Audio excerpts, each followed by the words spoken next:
So, in our last video, we got into the idea of the Bronsted-Lowry acid-base system, which is more general and comprehensive than the old Arrhenius system. And one of the key features of the Bronsted-Lowry view of acids and bases is the idea of conjugates. And so let's take a look at that with an example of dissolving acetic acid in water to produce a stronger acid in the hydronium ion and a stronger base with the acetate ion. So what happens here is we have a system where we have a proton donor and a proton acceptor here. So the acetic acid will donate this hydrogen to water. We see the extra hydrogen reflected here in the H3.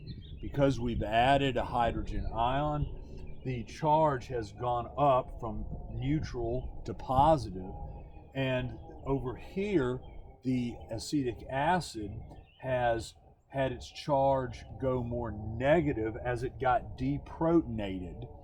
So we see that a weak acid and a weak base will produce stronger acids and bases, while the weak acid has a conjugate of a strong base, and a weak base will have a conjugate of a strong acid.